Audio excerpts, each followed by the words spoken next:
It was filmed in Canada. It was pretty good. It was a pretty. They were 1 hour episodes, and it was kind of the ending credits theme was pretty good. A Future to This Life. I like that song. It fits a good credit sequence, and none of the actors are back. None of the actors except the RoboCop suits. I think it's a little shorter. Yeah. I think it is because it's a different actor. The actor who played RoboCop, I can't remember his name, but he was sort of a guest. He was sort of a little big, in terms of TV. And they had a couple of good guest stars, and there was a couple of pretty good villains. Like there was this pimp. Yeah. Well, he wasn't a pimp. He was dressed. He was the head of sort of a Civil War movement. He was black. Yeah. It was so funny. It was so funny. It was pretty dang good. Like all the gang was like Civil War. Oh God. Civil War clothes. But then it makes sense because it's winter. Yeah. Civil War clothes is probably one of the warmest. Yeah.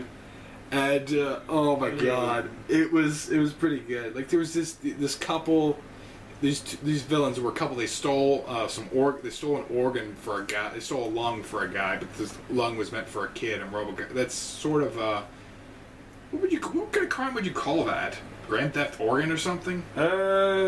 Whatever. I think it might have been an advice case. Yeah. Here's the thing about RoboCop: he can do whatever fuck dest he wants. Traffic. Yeah.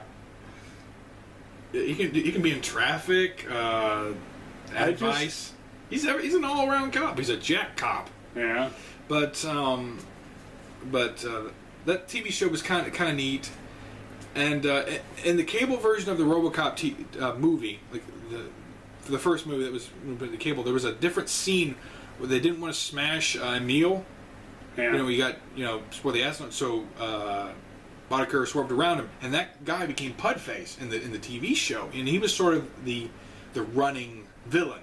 Yeah, right. He was in a couple of episodes. Not to mention, there's this really fucked up TV show called Inside Crime, where the criminals could call in to a camera crew, and you want to see us do a crime? Sure, but you got to wear masks, and they weren't wearing masks, and they went out and did a crime, but Pudface was shown, and then RoboCop was like, our ratings were through the roof. They want to see you guys on TV fight, so he did more crimes. And they were on TV, and they were exclusively on Pudface. They were recording him non-stop. That's abetting a felon. That's abetting a felon. And I love how the crews, like the people, like the criminals are shooting up all innocents. He's like, help us, goddammit! I'm sorry, I can't. I'm just a cameraman. You're on your own, buddy. Like that was pretty messed up. There was that, and then there was the TV show. The TV show was pretty good. Actually, it interacted with a lot of people in Murphy's life. Like he interacted with his wife a little bit and his kid. Like his kid actually helped him solve a crime. And there was a TV movie before this all went down where they were apparently they were trying to build this essentially Skynet with a woman in it. They killed a girl. They were harvesting brains for the machine. And that scientist comes up later a lot. And she's in the machine, always helping RoboCop. She's sort of like Oracle from the Batman series to RoboCop. And the thing, she's the only one who could see him because he was like, I don't know, it's like touched by an angel or shit. And touched by a computer, yes. I don't know. And she was always helping him. And wait, no, it'd be kind of like a Quantum Leap thing. I don't know, more like Transcendence movie that's coming out. Kind of like that. But it was a pretty good TV show, and it only got one season. But I don't think anyone really watched it. I mean, RoboCop was losing popularity, momentum. I mean, Terminator had a little bit of momentum from 84 to 91, and it got popular as it went on. Yeah. Like people saw it in theaters, and then people saw it on TV. It got even more popular. Yeah. But with RoboCop, I don't think people saw it on TV as much. No, that and the ones that did pick up the TV shows, they weren't necessarily channels that you could always get. Right. But it was a good show. It was pretty good, and you'll have to see it for yourself. I'm not going to tell you where to find them. You can't see what I'm doing, so this probably won't won't help you, but you can find them. And, Yeah. They're pretty cheesy. It's 90s cheese, but it's good. And then after that, they made the Prime Directive series, which is four cable movies. Yeah. That are pretty good, and they're all movies. They're all each 90 minutes. Yep. They're the ones I remember the most. It's I can't remember. Those movies kind of remind me of some other TV show that did a cable movie. We got enough time.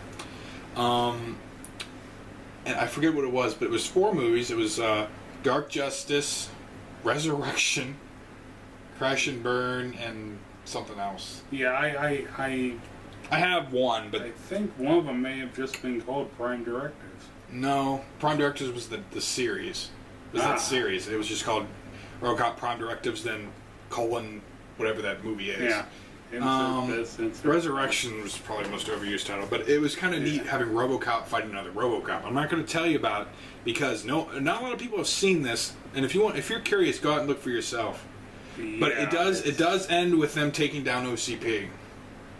Ooh. This is an alternate universe where after 1, Lewis died. Ooh. And it's sort of a flashback, flash forward. There's a villain in this called the Bone Machine. And he has a catchphrase called "Your bone, baby." I don't. It was one of the original RoboCop projects. Yeah. Before RoboCop, it was supposed to enhance a person. I don't know. And I think the skull mask is just something aesthetic he decided. Yeah. And then they made another cartoon show called Alpha Commando. Yeah, that one. Which is pretty entertaining, but that was the last thing Orion had any involvement in. Yeah. Before they got bought out by MGM. And then they've never released that cartoon show on home video. You can watch it on Hulu.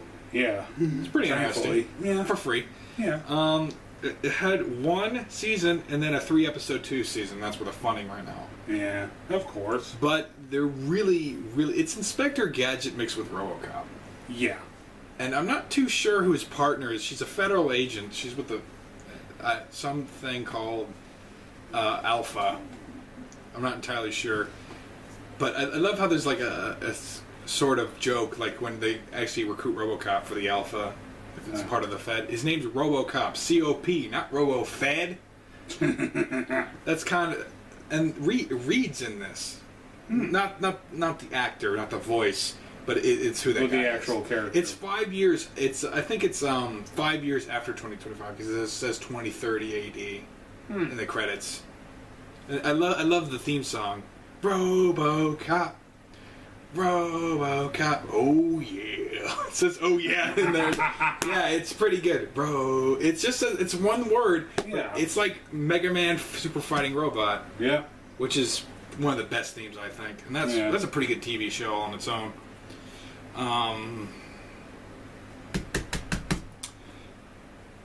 But we're coming down here. But that was a pretty good TV show. Yeah. And then, as time went on, there was talk in 2010 of a remake. Yeah. That didn't. I don't know. There was talk of a remake. It didn't go through, but they had the suit made. Yep. That was their presentation. Yeah, and then slowly over the last few years, we've been seeing concept art, and now we actually got it. Hugh Laurie was going to play the evil executive, and that would have been pretty good if they went with I think with the original script they're going to do a full-on remake. Then as scripts went down and went things, and I think things got changed. I think Hugh Laurie, and it went too long. Hugh Laurie left. Yeah. But if they were going to do a full-on remake, Hugh Laurie would have done a great Dick Jones. Yeah. And I'm trying to think here. Michael Keaton is going to play the villain. Yeah. And Miguel Ferrer's coming back. I'm interested in seeing how this is going to turn out. It's going to be... I mean, people had doubts of Michael Keaton playing Batman. Yeah, he does a pretty good job. He does a pretty good job. And let's see here. They changed some names, though, in this one. It is Alex Murphy. Yeah. But I think the partner I'm not going to say anything. You'll have to go see it for yourselves. Yeah. But it's a bit of a reimagining. And not to mention, this is 2028. Yeah. Not 2025. Yeah. This is 3 years after the original timeline. Yeah. So, so it's three. It's three. Yeah, that explains why they have robots because they perfected the things are moving faster. Yeah. Not to mention they could do a RoboCop versus Terminator with this, because if they do a sequel, it's a year later, 2029. Yeah. You could have a timeline fluctuation. Yep. Where universes are converging and piling on each other. Because that would have been, because they did time travel like 3 times. Yeah. It could have fucked something up. Yeah. There's your explanation. Not to mention MGM at one point distributed both movies. Yep. And MGM kind of is distributing this. Yeah. If they do it now, it'll be perfect. You've got it set up. You're setting yourself up for future success. Yeah, if they just pull the damn trigger. Yeah. And the director for this is also the guy who did, I can't pronounce or remember his name, is the guy who did Safe. A couple of years ago. Oh yeah. And but the thing is, the main character also worked with the director. The main actor and then Joel Kinnaman, who's playing RoboCop now. So the director's going to know how much is going to know to get the best stuff out of the actor, kind of like Johnny Depp and Tim Burton, and that's going to work. It's going to work. Yeah. Not to mention that they're really paying attention to the old movie. But they don't. They know they're not going to make any money if they do a full-on remake. Right. You can't. You can't do that. Psycho taught us that. Total Recall. That too. It's just. It's just. We'll have to wait and see. In fact, the next time you see us will be our first impressions.